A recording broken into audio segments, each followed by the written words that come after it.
ہم جانتے ہیں دین نے دعا کو عبادت ہی کہا ہے، الدعاء هو العبادہ، اصل عبادت دعا ہی ہے۔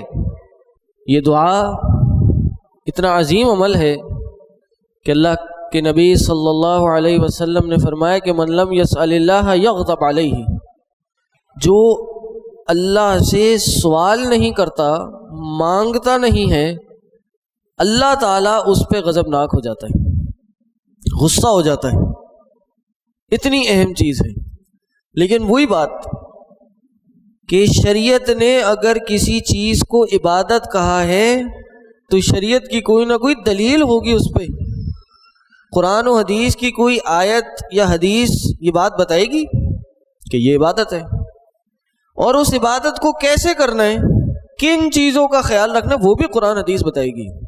اپنے طور پہ خود ساختہ طریقے اور آداب اور شروط ہمیں بنانے کی اجازت قطعاً نہیں ہے۔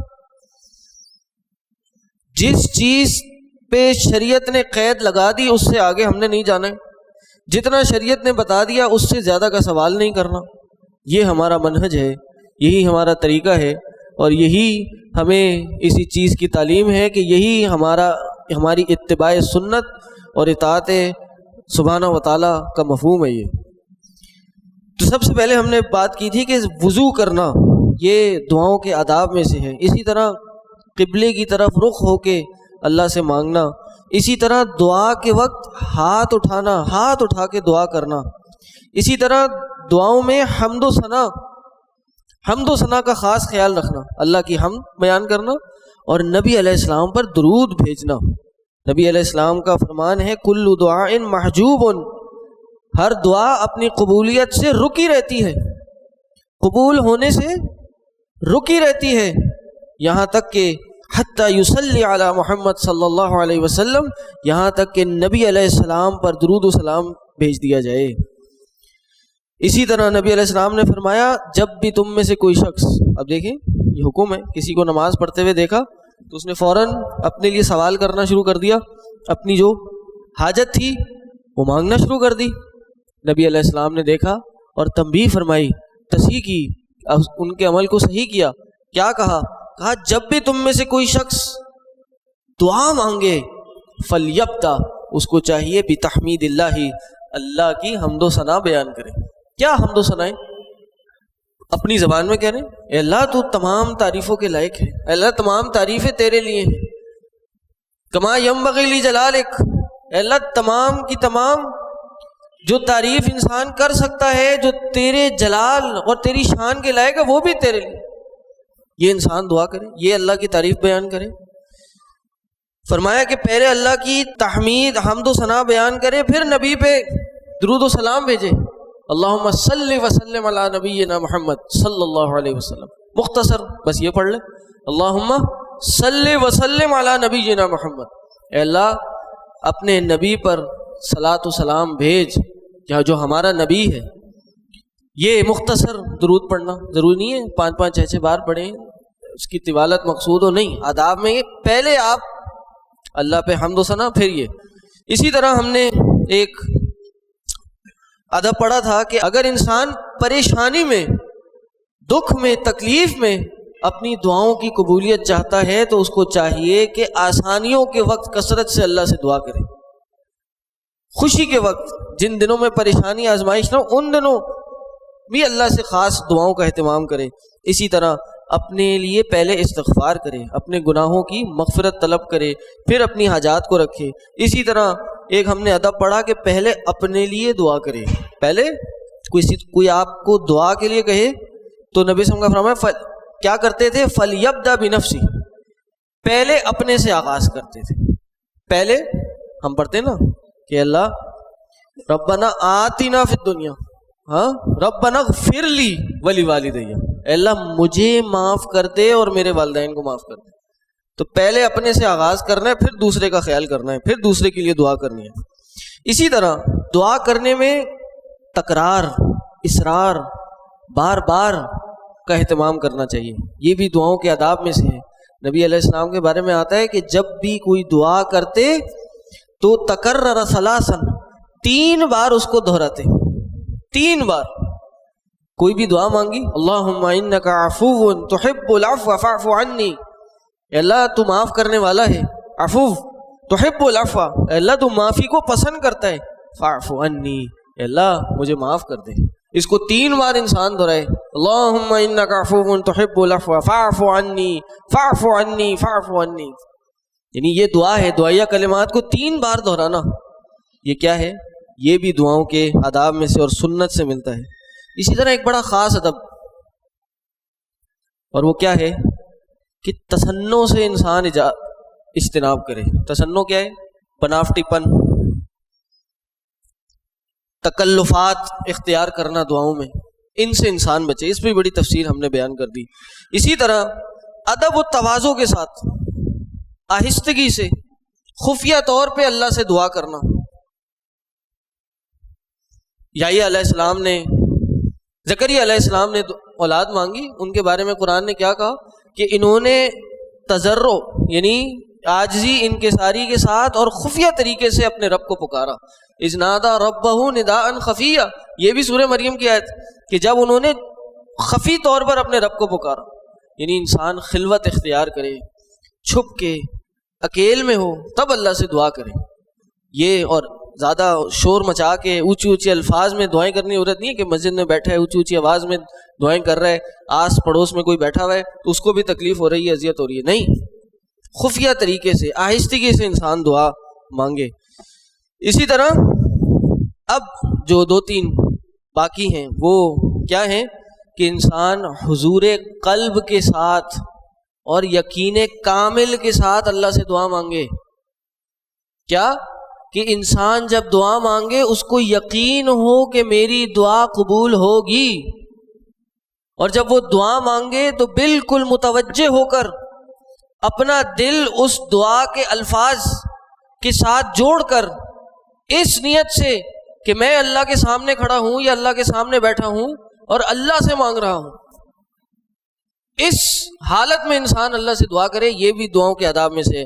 اللہ کے نبی صلی اللہ علیہ وسلم نے فرمایا ادعوا اللہ وانتم موقنون بالاجابہ، اللہ سے دعا کرو اس حالت میں کہ تمہیں اس دعا کے پورا ہونے پہ یقین ہو، یقین ہو تمہیں کہ میں مانگ رہا ہوں یہ تو پوری ہو کے رہے گی۔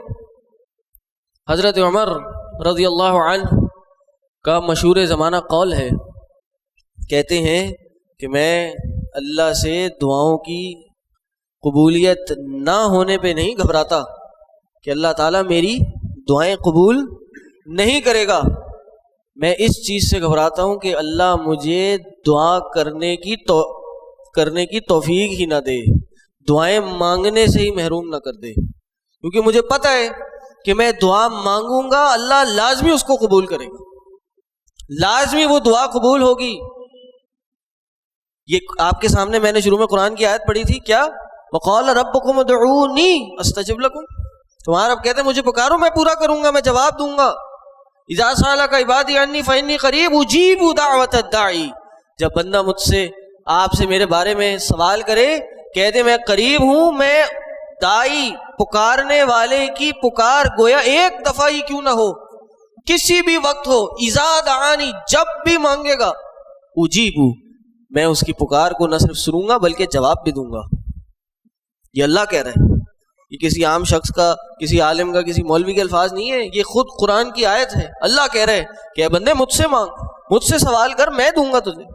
تو ادعوا اللہ وانتم موقنون بالاجابہ، اس حالت میں اللہ سے مانگو کہ دعا پوری ہونے کا یقین ہو، کہ بس اب مانگ لی یہ تو پوری ہو کے رہے گی، اور انتظار میں بیٹھے ہوئے اللہ سے مانگتے بھی جا رہے اور انتظار میں بیٹھے ہوئے کیسے اور کب پوری ہوگی، کس حالت میں اللہ یہ ہماری دعا پوری کرے گا، پوری تو ہونی ہے۔ وہ میں نے ایک حدیث سنائی تھی نا آپ کو، اللہ کے نبی صلی اللہ علیہ وسلم نے فرمایا جب انسان اللہ سے مانگتا ہے، کوئی دعا کرتا ہے تو 3 چیزوں میں سے ایک چیز لازمی ہو جاتی ہے، 3 چیزوں میں سے ایک چیز لازمی ہو جاتی ہے۔ وہ کیا 3 چیزیں ہیں؟ یا تو دعا فوراً قبول ہو جاتی ہے، دعا فوراً قبول ہو جاتی ہے، فوراً وہ عمل میں آ جاتی ہے، جو مانگا اس کو مل گیا۔ دوسرا، ابھی جو اس نے مانگا وہ ملا نہیں، لیکن اس دعا کے عوض اس پہ کوئی پریشانی، کوئی آزمائش آنی تھی جو دعا کی وجہ سے اس سے دور کر دی گئی۔ اور تیسرا، یہ دعا اس کے لیے آخرت میں ذخیرہ بنا دی جاتی ہے، آخرت میں وہ اس نعمت کو دیکھتا ہے۔ یہ تینوں باتیں بتانے کا، یہ حدیث بیان کرنے کا کیا مقصد؟ کہ دعا لازماً پوری ہوتی ہے۔ اس نیت سے انسان دعا کرے، یہ زبان پہ اپنے ایسے الفاظ قطعاً نہ لائے کہ جی میں نے تو دعائیں مانگنا ہی چھوڑ دی، جی ہماری دعائیں قبول نہیں ہوتی، پتہ نہیں کس کی سنتا ہے اللہ، میری نہیں سنتا، میری مانگی ہوئی دعائیں نہیں قبول ہوئیں، اس لیے ہم نے مانگنا ہی چھوڑ دیا۔ بھائی پہلے یہ دیکھیں، دعاؤں کی شرائط بھی ہیں، دعاؤں کی قبولیت کے شرائط ہیں، وہ بھی کسی دن جمعہ پڑھائیں گے، ہو سکتا ہے اگلا اسی موضوع پہ پڑھائیں کہ دعاؤں کی قبولیت کی شرائط کیا ہیں۔ لگا ہوا ہے ہاتھ اٹھا کے اللہ سے مانگ رہے، گڑ گڑا رہے، لیکن دعا قبول نہیں ہو رہی۔ بھائی کیوں نہیں ہو رہی؟ اس کی بھی شرائط ہیں، کوئی وجوہات ہیں، تو انسان ان وجوہات پہ غور کرے، یہ نہ بولے کہ جی میری تو دعائیں قبول نہیں ہو رہی، میری تو اللہ سن نہیں رہا، میں مانگ رہا ہوں مجھے دے نہیں رہا، تو اس کی بھی کوئی وجوہات ہیں، تو انشاءاللہ اس پہ بات کریں گے۔ لیکن انسان کو یقین کامل ہو، پختہ یقین ہو کہ اللہ میری پکار کو سنے گا، لازماً سنے گا۔ اسی طرح اللہ کے آگے رونا اور آنسو بہانا، یہ اللہ کو بڑا پسند ہے۔ جب انسان روتا ہے اور آنسو بہاتا ہے، یہ انسان کی دعا کی قبولیت میں کئی گنا اضافہ کر دیتے ہیں، کئی گنا، اور یہ سنت سے بہت زیادہ ثابت ہے۔ نبی علیہ السلام جب وہ بدر کی رات کو دعائیں مانگ رہے تھے تو رو رو کے دعائیں مانگ رہے تھے، گڑ گڑا کے دعائیں مانگ رہے۔ کس کے لیے؟ اپنے لیے نہیں، اپنے صحابہ کے لیے، اپنی امت کے لیے رو رو کے دعائیں مانگ رہے تھے۔ اسی طرح اللہ کے نبی صلی اللہ علیہ وسلم نے ایک دفعہ سورہ ابراہیم کی یہ آیت کریمہ پڑھی، ربی انہن اضللن کثیرا من الناس فمن تبعنی فانہ منی، کہ اللہ ان معبودوں نے جن کی پیروی کی جاتی ہے، انہوں نے کثیر لوگوں کو گمراہ کر دیا۔ ابراہیم علیہ السلام کے الفاظ کہ ان معبودوں نے کثیر لوگوں کو گمراہ کر دیا ہے، تو پس اے پر اللہ جو میری پیروی کرے پس وہ مجھ سے ہے۔ ایک اور مقام پر حضرت عیسیٰ کے الفاظ قرآن میں جو تھے، نبی علیہ السلام نے اس کی تلاوت کی۔ کیا تلاوت کی؟ پہلے ابراہیم علیہ السلام کے الفاظ اور دوسرا عیسیٰ علیہ السلام کے الفاظ۔ کیا کہا ان تعذبہم فانہم عبادک، اپنی قوم کے لیے دعا کی، اے اللہ اگر تو ان کو عذاب دینا چاہے، اگر تو ان کو عذاب دینا چاہے تو اللہ یہ تیرے بندے ہیں، اللہ یہ تیرے بندے ہیں۔ اسی طرح وَإِن تَغْفِرْ لَهُمْ، اور اگر تو اللہ ان کو معاف کر دے، اللہ تو ان کی خطاؤں سے درگزر کر دے، تو اللہ تو کیا ہے، فَإِنَّكَ أَنْتَ الْعَزِيزُ الْحَكِيمُ، تو بے شک تو بہت زیادہ غلبہ رکھنے والا ہے۔ یہ کس لیے تھی؟ انہوں نے اپنی امتوں کے لیے دعائیں کی تھی۔ نبی علیہ السلام کے بارے میں آیا، صحابی فرماتے ہیں کہ نبی علیہ السلام نے اپنے ہاتھ اٹھا کے 3 بار فرمایا امتی امتی امتی، اے اللہ میری امت، اے اللہ میری امت۔ سابقہ انبیاء نے تو اپنی امت کے لیے دعا کر دی کہ اللہ اگر وہ میری اتباع کر لے تو وہ مجھ سے ہے۔ عیسیٰ علیہ السلام نے دعا کی، اے اللہ یہ تیرے بندے ہیں، تو چاہے تو ان کو عذاب دے دے، لیکن اے اللہ اگر تو ان کو معاف کر دے تو بے شک بہت غلبہ رکھنے والا ہے، تیرے غلبے میں کوئی کمی نہیں ہونی۔ انہوں نے اپنی قوم کے لیے دعا کی۔ نبی علیہ السلام ہاتھ اٹھاتے اور اپنی امت کے لیے دعا کرتے ہیں، اے اللہ امتی امتی، میری امت، اے اللہ میری امت، اور یہ کہتے کہ، اور حدیث کے الفاظ ہیں فبکا، روتے گئے، رو کے ہاتھ اٹھا کے اللہ سے اپنی امت کے بارے میں سوال کرتے گئے۔ حدیث کا اگلا حصہ ہے، اللہ تعالیٰ نے یہ عمل دیکھا، جانتے کیا ہوا؟ اللہ تعالیٰ نے یہ معاملہ ہوتے دیکھا، جبریل علیہ السلام کو حکم دیا، اے جبریل جاؤ محمد صلی اللہ علیہ وسلم کے پاس، محمد کے پاس جاؤ اور پوچھو کہ انہیں کس چیز نے رلایا ہے، کس چیز نے ان کی آنکھیں نم کی ہیں۔ جبریل آئے، نبی علیہ السلام سے پوچھا، نبی علیہ السلام نے جواب دیا کہ یہ جو 2 آیتیں میں نے پڑھی ہیں انہوں نے مجھے رلا دیا کہ وہ انبیاء اپنی قوم کے لیے معافی مانگ رہے تھے، اپنی قوم کے لیے دعا کر رہے تھے، انہوں نے مجھے رلا دیا۔ جبریل علیہ السلام واپس اللہ کے پاس آئے، اللہ کو سارا ماجرا بتایا، اور اللہ نے پھر جواب میں کیا کہا کہ اے جبریل، یا جبریل اذهب الى محمد، اے جبریل محمد کے پاس جائیے، فقل، کہہ دیجئے، انا سنرجیک فی امتک، اے جبریل نبی علیہ السلام کو جا کے بتا دیجئے کہ ہم آپ کی امت کے بارے میں آپ سے راضی ہو چکے ہیں، ولا نسک، اور آپ کو اس بارے میں کوئی تکلیف نہیں پہنچائیں گے۔ یہ کس چیز کے نتیجے میں؟ نبی علیہ السلام مانگ رہے ہیں، رو رو کے مانگ رہے ہیں۔ رونا، یہ اللہ کو یہ آنسو بڑے پسند ہیں، اللہ کے آگے گڑ گرانا، آنسو بہانا۔ وہ حدیث یاد ہے آپ کو کہ قیامت کے دن 7 لوگوں کو عرش الہی کا سایہ نصیب ہوگا، 7 لوگوں کو، جس دن کوئی سایہ نہیں ہوگا سوائے عرش الہی کے سائے کے۔ ان میں سے ایک شخص کون ہے؟ ذکر اللہ خالیا ففاضت عیناہ، کہ جس نے خلوت میں، اکیل میں اللہ کا ذکر کیا، اللہ کو یاد کیا، ففاضت عیناہ، اور اس کی آنکھوں سے آنسو بہہ گئے۔ یعنی اگر ہم اللہ سے مانگنا چاہتے ہیں، اللہ سے اپنی دعاؤں کی قبولیت چاہتے ہیں، تو ہمیں کچھ آنسو نکالنے ہوں گے۔ کم از کم آنسو نہ بھی نکلے تو ایسی کیفیت اپنے پہ طاری کر لیں کہ انسان اللہ کے سامنے عاجزی انکساری کا اظہار کرے۔ یہ دعاؤں کے آداب میں سے ہے۔ اسی طرح آخری ادب جس کے 3 حصے ہیں کہ دعاؤں میں وسیلہ اختیار کرنا، وسیلہ پکڑنا، اس کا کیا حکم ہے؟ وسیلہ 2 طرح کا ہوتا ہے دعاؤں میں، وسیلہ 2 طرح کا ہے۔ ایک وسیلہ جائز ہے اور ایک وسیلہ ناجائز ہے۔ جائز وسیلہ، ناجائز وسیلہ۔ جائز وسیلہ کیا ہے؟ جائز وسیلے کی پھر 3 اقسام ہیں کہ ان 3 اقسام کے علاوہ اگر انسان کسی طرح کا بھی وسیلہ اپنی دعاؤں میں اختیار کرتا ہے تو وہ جائز نہیں ہے، وہ حرام ہے۔ پہلا وسیلہ کیا ہے کہ انسان اللہ کی اسماء و صفات کا وسیلہ پکڑے۔ وسیلہ یہ کیا مانی؟ کہ اللہ کو کسی چیز کا واسطہ دے، کہ اللہ تجھے اس چیز کا واسطہ، تو میری یہ دعا قبول کر لے، میری یہ مانگ پوری کر لے، میرے اس سوال کا جواب دے دے، کہ اللہ تجھے اس چیز کا واسطہ۔ تو سب سے پہلے کس چیز کا وسیلہ پکڑنا جائز ہے؟ اللہ کے اسماء و صفات کا وسیلہ پکڑنا۔